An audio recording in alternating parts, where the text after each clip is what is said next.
Aula de hoje, falo com vocês de forma didática sobre os princípios da prevenção e da precaução, na última aula da série de princípios de direito ambiental. Fica nessa videoaula para saber um pouco mais.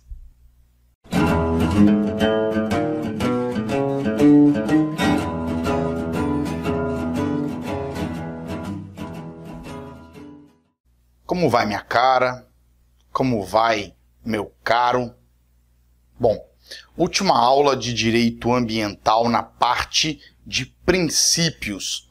Fiz uma série de 5 aulas sobre esse tema, um tema de grande conteúdo. Hoje falaremos sobre dois princípios que bebem de fontes e situações muito parecidas, ok?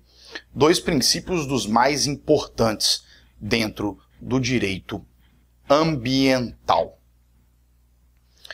Apesar de alguns autores os aglutinarem e inclusive os chamarem de subprincípios do poluidor-pagador, eu acredito que ambos carregam de forma autônoma, de forma distinta, uma ideia a ser considerada.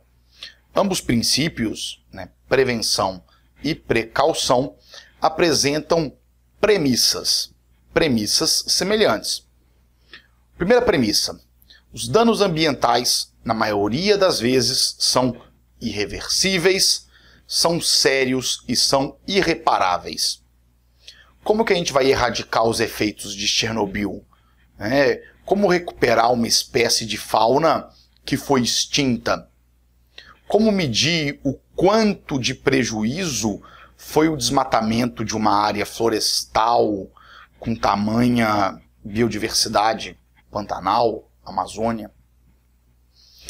2. Impotência do sistema jurídico em obrigar e sancionar ao poluidor o retorno da situação ambiental. Quase sempre é impossível o retorno a um status quo ambiental. 3. O direito ambiental, diferente de áreas tradicionais do direito, ele é tipicamente transdisciplinar. E assim, diversas áreas do conhecimento humano repercutem no sistema normativo. Exemplo: descobertas científicas. Todas essas não oferecem à humanidade e ao direito respostas definitivas, ou seja, sempre estão em movimento, assim como o direito também sempre está em movimento. E aí eu te pergunto, prevenção e precaução ao quê? Prevenção e precaução para o quê? Prevenção e precaução ao dano ambiental e a um risco de dano ambiental. Podemos usar a seguinte expressão: enquanto um serve a um risco concreto, o outro serve ou o outro visa evitar um perigo abstrato. Passemos a análise em separado e de forma pormenorizada. Vamos lá. Primeiro eu falo com vocês do princípio da prevenção. O vocábulo prevenção liga-se à ideia de cautela, de cuidado, ou seja, de uma conduta tomada no sentido de evitar o dano ambiental. Ok? Na etimologia, prevenir vem do latim pre, antes, e venire, a chegar. Prevenir uma coisa é, portanto, evitar a chegada dessa coisa. De fato, é um princípio expresso e também implícito no texto constitucional, conforme o artigo 225 da Constituição, ao impor à coletividade e ao poder público o dever de proteger e preservar o bem ambiental e o equilíbrio ecológico, tanto para as presentes quanto para futuras gerações. Como bem diz o professor Marcelo Abelha, da Federal do Espírito Santo, ao se considerar que o dano ambiental é quase sempre irreversível, o vocábulo proteção, utilizado pelo artigo 225 da Constituição, não deve ser tomado somente no sentido reparatório, mas principalmente no sentido preventivo, justamente porque a ideia de proteção e preservação se liga à conservação da qualidade de vida, tanto para as futuras gerações quanto para as presentes. Em suma, o princípio da prevenção manda que, uma vez que se saiba que uma dada atividade apresenta riscos de dano ao meio ambiente, tal atividade não poderá ser desenvolvida. Não poderá ser desenvolvida da forma até então pretendida. Justamente porque, caso ocorra qualquer dano ambiental, caso ocorra qualquer mazela ambiental, a sua reparação é praticamente impossível. É praticamente impossível. Trago um conceito para vocês. Abro aspas. O princípio da prevenção, consagrado no artigo 225, se volta a atividades de vasto conhecimento humano. O risco é certo, conhecido ou concreto, em que já se definiram a extensão e a natureza dos danos ambientais, trabalhando com boa margem de segurança. Fecho aspas. Bom, nesses termos, o princípio da prevenção, ele se aplica a impactos ambientais já conhecidos. A impactos ambientais dos quais se possa, com segurança, estabelecer um conjunto, estabelecer uma cadeia de nexos de causalidade, que seja suficiente para a identificação dos impactos futuros mais prováveis. Com base na prevenção, o licenciamento ambiental e os estudos de impacto ambiental podem e devem ser realizados e são também solicitados pelas autoridades públicas, ok? Já que ambos são confeccionados com base em conhecimentos acumulados. Conhecimentos acumulados sobre o meio ambiente, sobre aquela área, sobre aquela atividade. Frisa-se ainda que a prevenção de danos, tal como no princípio que agora nós estudamos, não significa em absoluto, tá? Não significa em absoluto a eliminação de todos os danos, tá? Afinal, não se pode pensar hoje em dia num empreendimento que não danifique, né? Que não, por menor que seja, ainda que minimamente, não atrapalhe o meio ambiente. Então eu trago alguns exemplos, né? Questão da prevenção, avaliação de danos ambientais e benefícios em sede de licenciamento ambiental. Falo agora sobre o princípio da precaução. Princípio da precaução. Inicialmente eu deixo claro e eu repito o que eu falei, que são princípios distintos. São princípios distintos. Se na semântica parece não haver muita diferença, nós não podemos falar isso quando a comparação se dá sobre a ideia, né? Quando a comparação se recai sobre a teleologia, né? O dever ser desses princípios. A base de um não é a mesma de outro. Isso porque o princípio da precaução deve ser visto como um princípio que antecede a própria prevenção. Antecede a própria prevenção. Sua preocupação não é evitar o dano ambiental, mas antes disso, ele pretende evitar qualquer risco de dano ao meio ambiente. Qualquer risco de dano ao meio ambiente. Falo eu sobre a etimologia. Pré, antes, caução, perigo. Ou seja, antes até do perigo. Falo sobre a origem da precaução. Está no direito alemão, década de 1970, perdão. No Brasil, o princípio só veio a começar a ser sedimentado em poucos anos. E eu cito dois pensadores que constroem as bases desse princípio.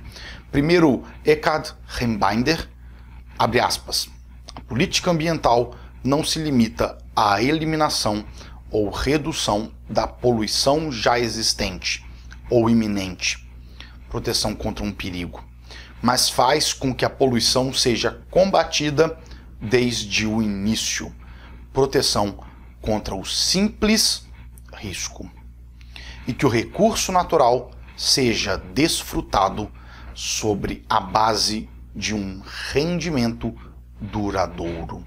Rendimento duradouro, fecha aspas. E também na sociedade de risco, do sociólogo alemão Ulrich Beck, tá? Que ele fala que o risco move a vida, move a economia, move a política e não pode mais ser previsto pelas ciências. Abre aspas. O conceito de sociedade de risco se cruza diretamente com o de globalização. Os riscos são democráticos, afetando nações e classes sociais sem respeitar fronteiras de nenhum tipo.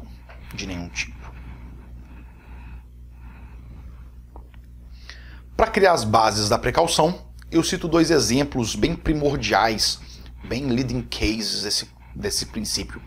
Primeiro caso, o caso do Snail Darter. Nos Estados Unidos, a Corte Suprema decidiu impedir a continuidade da construção de uma hidrelétrica porque poderia haver a destruição completa do habitat do peixe Snail Darter.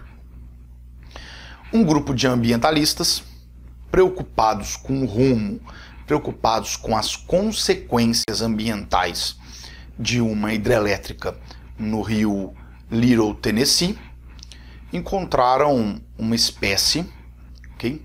Uma espécie a princípio endêmica daquele local, que só vivia naquele local, um peixe pouco maior do que um clipes de papel, um peixe realmente pequeno.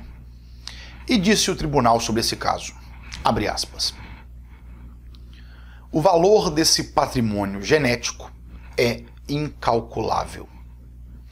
É interesse da humanidade limitar as perdas das variações genéticas. A razão é simples. Aí se encontram as chaves dos enigmas que somos incapazes de resolver. E elas podem fornecer as respostas às questões que nós não aprendemos a colocar. O mais simples egocentrismo nos ensina a sermos prudentes. O segundo exemplo é o caso da vaca louca, que assolou o rebanho europeu na década de 90.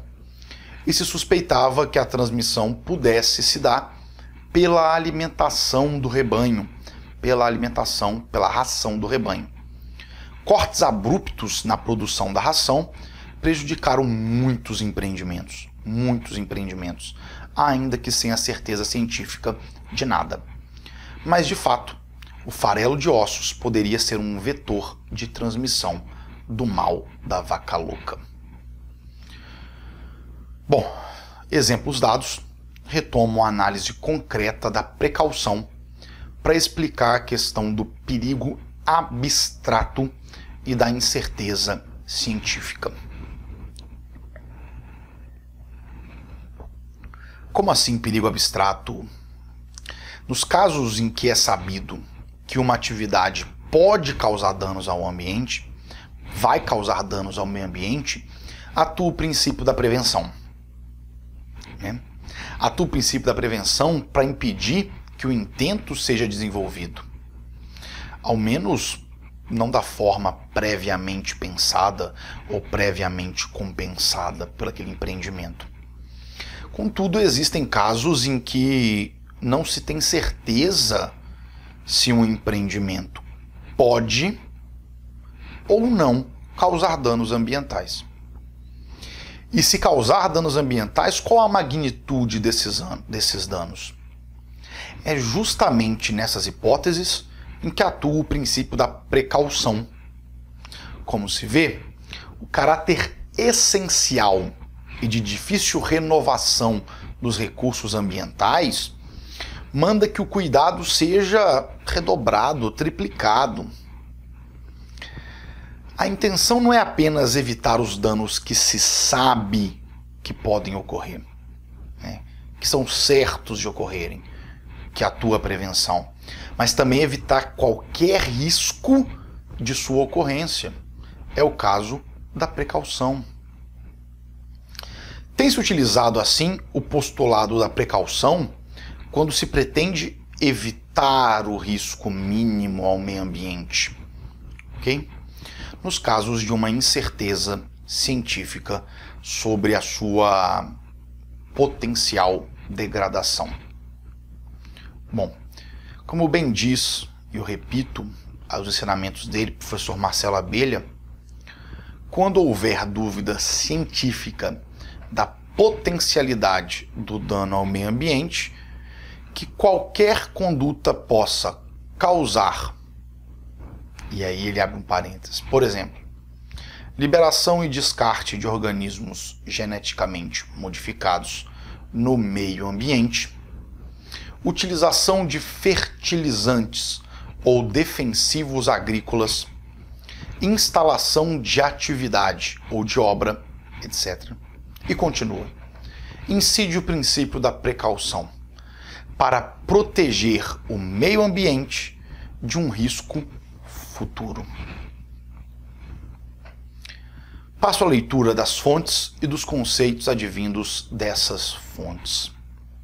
Bom, o princípio da precaução, ele foi redigido como princípio número 15, princípio número 15 da Declaração do Rio de Janeiro, da ECO 92, da seguinte forma, abre aspas, de modo a proteger o meio ambiente, o princípio da precaução deve ser amplamente observado pelos Estados, de acordo com suas capacidades.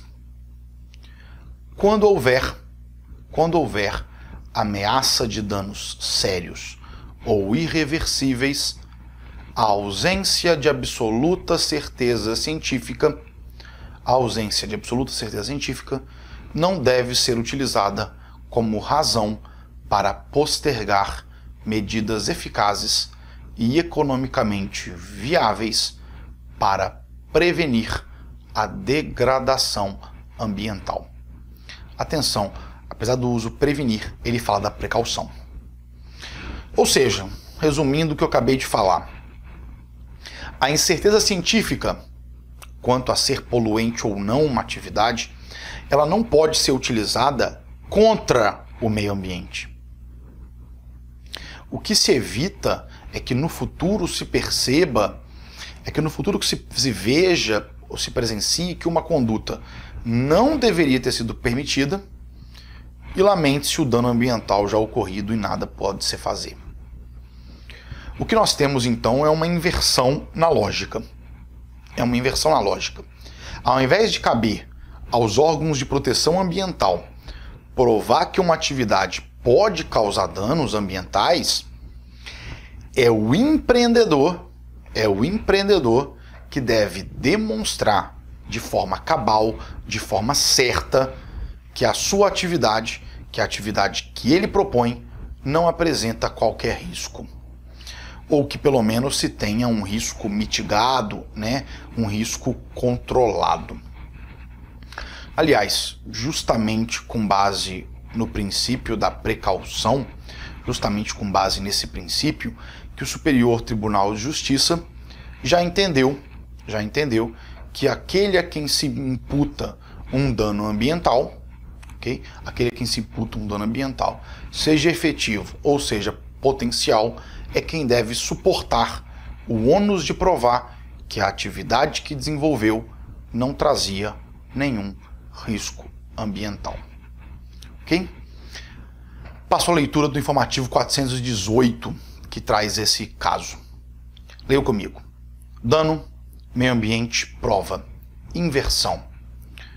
Dessa forma, a aplicação do princípio da precaução pressupõe a inversão do ônus probatório.